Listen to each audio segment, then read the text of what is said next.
Oi pessoal, eu fui ver Thunderbolts. O nome eu achei horrível, me lembrou Thundercats, sei lá, me lembrou uma coisa muito boba pra criança mesmo. Mas aí eu comecei a ver as avaliações, todo mundo falando super bem. Eu fui lá ver. O último filme que eu tinha visto da Marvel foi Homem-Formiga. Daquele dia em diante eu falei, não vou mais gastar tempo com isso não. Mas, enfim. E assim, eu não vou nem falar muito desse filme, porque é um filme que eu dormi boa parte do filme, sabe? Mas se fosse bom, se tivesse me pegado, eu não teria dormido. E isso me fez refletir sobre por que eu tenho cada vez menos expectativa nos filmes de herói, por que de forma geral, né, os filmes de heróis estão cada vez menos relevantes na nossa cultura. Porque vamos falar a verdade, gente, independente se você tá gostando, não tá gostando, todo mundo sabia quando lançava o próximo filme do Batman, todo mundo sabia quando lançava o próximo filme do Homem-Aranha. O Homem-Aranha 3, inclusive, foi bem do ruim, né? Mas todo mundo sabia. E agora as pessoas realmente não têm mais aquela coisa, assim, sabe? Eu quero refletir aqui com vocês sobre por que esses filmes foram tão relevantes e por que eles caminham para ser cada vez menos relevantes, ser, de novo, um nicho, né? Porque teve um fenômeno desses heróis serem nichos nos quadrinhos que os nerds liam, pessoas mais novas, e eles alcançaram uma popularidade global que estava todo mundo vendo. E agora eles estão caminhando para o nicho, né? O que eu acho que está acontecendo? Vamos lá, vamos começar do começo. É natural do ser humano, principalmente da criança e principalmente do menino, ter essa visão aspiracional com os heróis, né? Porque quando a gente é criança, a gente não tem muito certo o limite do que é possível. A gente não sabe quais são as limitações da vida. Então, a gente vê um personagem super poderoso, a gente quer ser igual àquele personagem, né?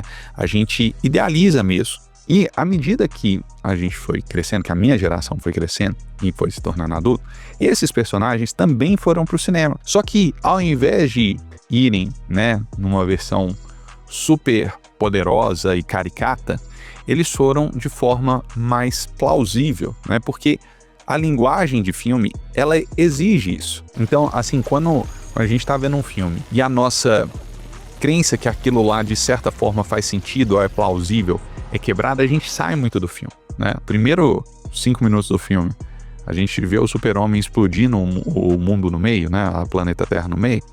A gente já sente aquilo muito fora da nossa realidade. E isso é bom, isso é importante pra gente se conectar à história. Aí vai vir um cara que agora, aqueles comentários sempre tem, né? E o cara tá querendo ver filme pra ver coisa real, ver documentário. Então não é isso, entendeu? O que eu tô tentando explicar, jovem gafanhoto que solta esse comentário. Quando a gente parte de algo que é factível, plausível na nossa realidade e vai escalando, a gente consegue conectar a pessoa, conectar a audiência, né? E levando ela para outros lugares, entendeu? Então, esse é o princípio da contação de história. A história, antes, ela tem que ressoar em você, né? Ela tem que fazer sentido. Então, ou a gente conta uma história nessa perspectiva, né? Se conectando e depois levando para o fantasioso, ou então a gente parte do fantasioso estabelecendo uma metáfora, estabelecendo uma metalinguagem, porque a gente vê nos elementos fantasiosos elementos da nossa vida também, né?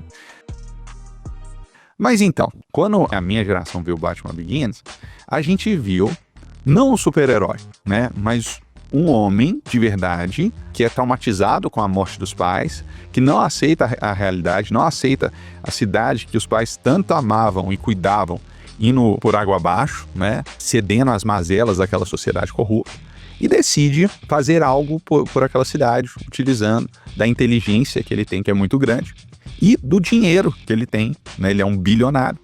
Então, ele faz isso, né? Constrói armas, constrói um arsenal, né? E vai pra rua lutar contra o crime. É muito plausível, né? E o que torna aquele personagem mais plausível também é que ele é um anti-herói, ele é mulherengo, né? Ele gosta também da Lamborghini dele, ele não é um cara perfeito o tempo todo, né? Ele é factível. Quando a gente vê o Tony Stark, também no primeiro Homem de Ferro, Tony Stark, diga-se de passagem, nos quadrinhos, nos desenhos, pelo menos para mim, para minha geração, ele não era um personagem assim de primeira prateleira de forma nenhuma, né? A gente acompanhava muito mais o Batman, o Homem-Aranha, o Super-Homem.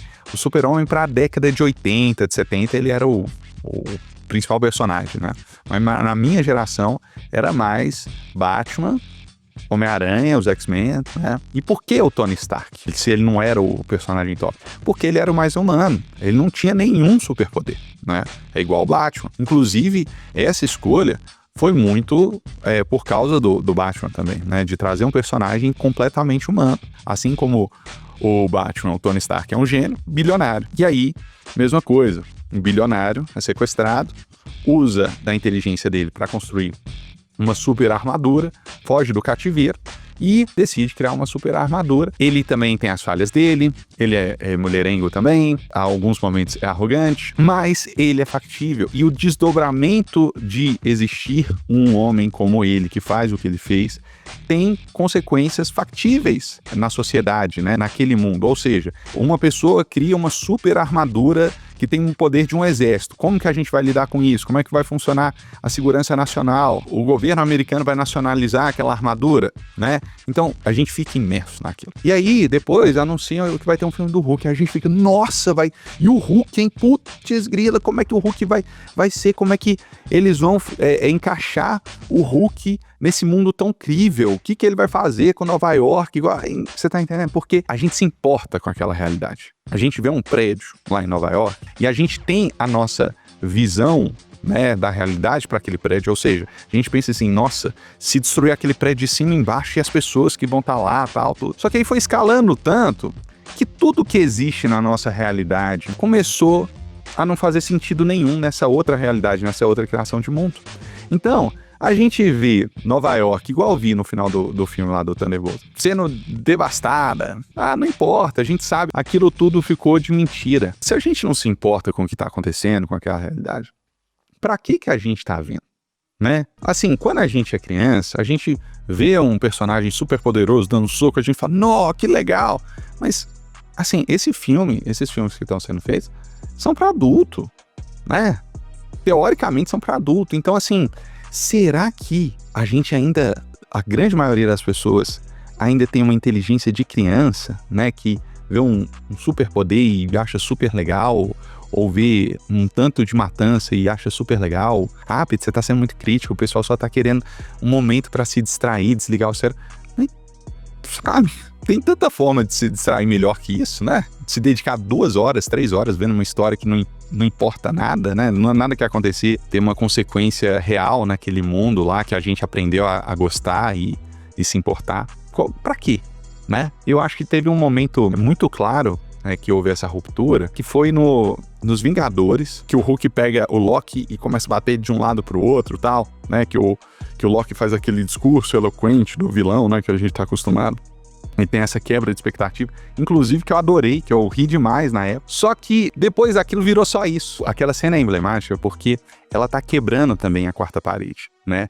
Quando o Loki faz aquele discurso e o Hulk quebra ele na porrada e vai embora, ele não tá dialogando com o filme, ele tá dialogando com a audiência, né? Que esperava aquele clichê e o filme quebra aquele clichê, então ele dialoga diretamente com a gente que tá assistindo.